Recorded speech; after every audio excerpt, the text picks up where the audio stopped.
नमस्कार, आदाब, सत श्री अकाल, जय भीम, जोहार। मेरा नाम है नवीन कुमार। एक और लड़ाई में एनडीए बिहार में पिछड़ चुका है।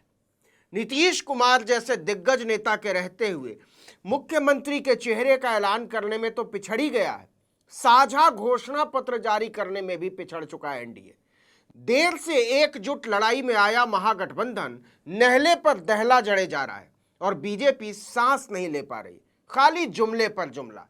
न अमित शाह के पास जुमले के अलावा कुछ है, न नरेंद्र मोदी के पास और न ही चिराग पासवान या जीतन राम मांझी के पास बिहार को देने के लिए जुमले के अलावा कुछ है। इधर बिहार विधानसभा चुनाव को लेकर महागठबंधन के नेताओं ने घोषणा पत्र जारी कर दिया।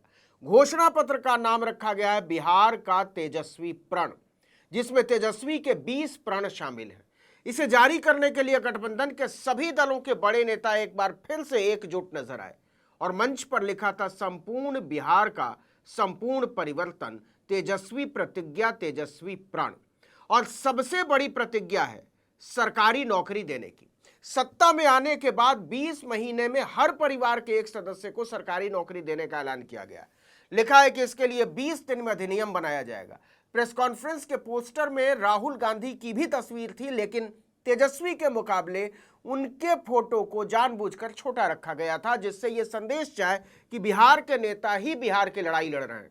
नीतीश कुमार ने जितने भी वादे किए, जितनी भी योजनाएं चलाई हैं, उन सब से आगे जाकर महागठबंधन ने अपना घोषणा पत्र तैयार किया है। आइए जरा 5 पॉइंट में समझ लेते हैं कि किस तरह महागठबंधन ने घोषणा पत्र जारी करके एनडीए पर बढ़त बनाने की कोशिश की है। नंबर 1 तो बता ही दिया, सरकारी नौकरी के लिए अधिनियम लाएंगे। लिखा है इंडिया गठबंधन की सरकार बनते ही 20 दिनों के अंदर प्रदेश के हर परिवार के एक सदस्य को सरकारी नौकरी देने का अधिनियम लाया जाएगा और युवाओं को नौकरी देने के अपने संकल्प पर अमल करते हुए 20 महीने के भीतर नौकरी देने की प्रक्रिया शुरू हो जाएगी। आपको पता ही है कि नीतीश कुमार ने राज्य के 1 करोड़ युवाओं को रोजगार देने का वादा किया है।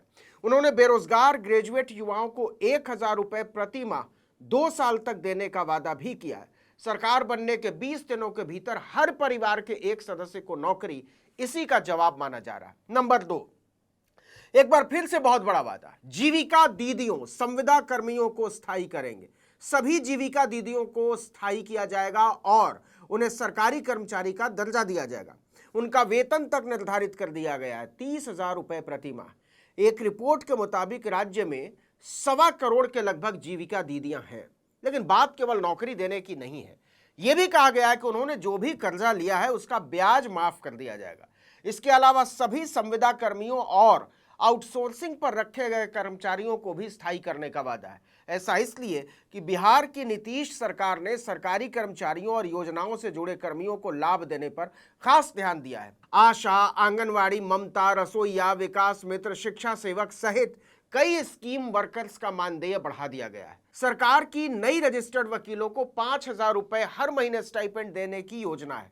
नंबर 3, नए एक्सप्रेसवे और आर्थिक गतिविधि तेज करेंगे। IT park, special economic zone, dairy based industries, agro based industries, स्वास्थ्य सेवाएं, कृषि उद्योग, फूड प्रोसेसिंग, नवीकरणीय ऊर्जा, लॉजिस्टिक्स, विनिर्माण और पर्यटन के क्षेत्रों में कौशल आधारित रोजगार का सृजन किया जाएगा।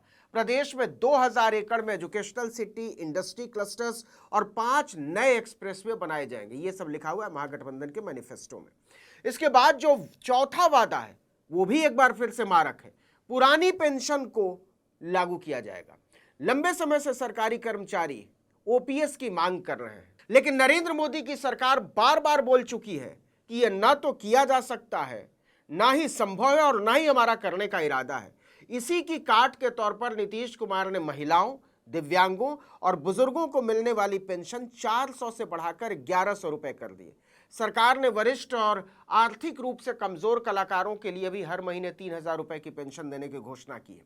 इसी के जवाब के तौर पर महागठबंधन ने सरकारी कर्मचारियों के लिए पुरानी पेंशन योजना लागू करने की बात कही है। ऐसे में राज्य सरकार के कर्मचारियों को अपनी तरफ खींचने का यह तरीका बहुत कारगर साबित हो सकता है। इसके बाद 5वां वादा, जिसका तेजस्वी यादव ने महीनों पहले ऐलान कर दिया था, माई बहन मान योजना में 2500 रुपए की आर्थिक सहायता।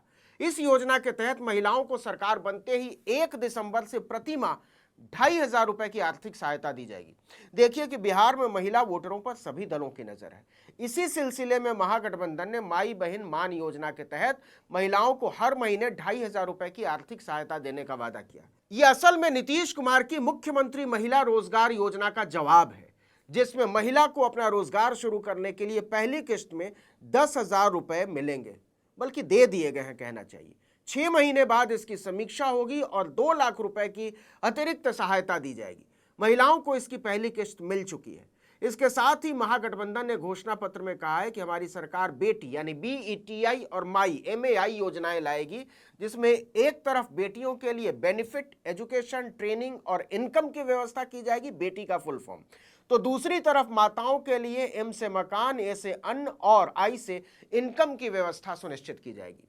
मुख्यमंत्री नीतीश कुमार ने पटना मेडिकल कॉलेज और अस्पताल को 5,000 बेड वाले विश्व स्तरीय अस्पताल के रूप में फिर से विकसित करने, IGIMS को 3,000 बेड तक विस्तारित करने और NMCH को 2,500 बेड तक विस्तारित करने का वादा किया। इसीलिए महागठबंधन ने कहा है कि जन स्वास्थ्य सुरक्षा योजना के तहत प्रति व्यक्ति को 25 लाख रुपए तक का निःशुल्क स्वास्थ्य बीमा प्रदान किया जाएगा। महागठबंधन ने अपने घोषणा पत्र में किसानों को न्यूनतम समर्थन मूल्य पर सभी फसलों की खरीद की गारंटी का भी वादा किया है और कहा है कि सरकार मंडी और बाजार समितियों को पुनर्जीवित करेगी। संभाग, अनुमंडल और ब्लॉक स्तर पर मंडियां खोली जाएंगी। इसके अलावा महागठबंधन ने पिछड़ा और अति पिछड़ा वर्ग के मतदाताओं को आकर्षित करने के लिए वादा किया है कि जनसंख्या के अनुपात में 50% आरक्षण की सीमा बढ़ाने के लिए विधानमंडल द्वारा पारित कानून को संविधान की 9वीं अनुसूची में शामिल करने के लिए केंद्र सरकार को प्रस्ताव भेजा जाएगा। पंचायत और नगर निकायों में अति पिछड़े वर्गों के लिए वर्तमान 20% आरक्षण को बढ़ाकर 30% किया जाएगा। वहीं अनुसूचित जातियों के लिए यह सीमा 16% से बढ़ाकर 20% की जाएगी। महागठबंधन की नजर अल्पसंख्यक वोटरों पर भी है। उसने कहा है कि हम सत्ता में आए तो वक्फ संशोधन विधेयक पर रोक लगाई जाएगी और वक्फ संपत्तियों के प्रबंधन को पारदर्शी बनाकर उसे और अधिक कल्याणकारी और लाभकारी बनाया जाएगा। वादा किया गया है कि बोध गया स्थित बौद्ध मंदिरों का प्रबंधन बौद्ध समुदाय के लोगों को सौंपा जाएगा। इससे दलित वोट पर बहुत असर पड़ सकता है। कहने का मतलब यह है कि घोषणा पत्र में युवाओं, महिलाओं, संविदा कर्मियों, पुराने पेंशनधारियों, किसानों और गरीब परिवारों को, पिछड़ों, अति पिछड़ों, दलितों को, सबको कुछ न कुछ देने की घोषणा की गई। सीधे तौर पर कहें तो इस घोषणा पत्र में मुख्यमंत्री नीतीश कुमार की ओर से शुरू की गई योजनाओं का जवाब देने की मुकम्मल कोशिश की गई है। देखते हैं ये वोट में कितना बदलता है। इस वीडियो में इतना ही, लेकिन अगर आपने आर्टिकल 19 इंडिया को अब तक सब्सक्राइब नहीं किया तो फौरन कर दीजिए, बेल आइकॉन दबाइए, घंटी जैसी आकृति लाइक कीजिए और कमेंट करके बताइए हमारा वीडियो आपको कैसा लगा। हमारा ट्विटर हैंडल है article19_India और मेरा ट्विटर हैंडल है नवीन जर्नलिस्ट। नमस्कार।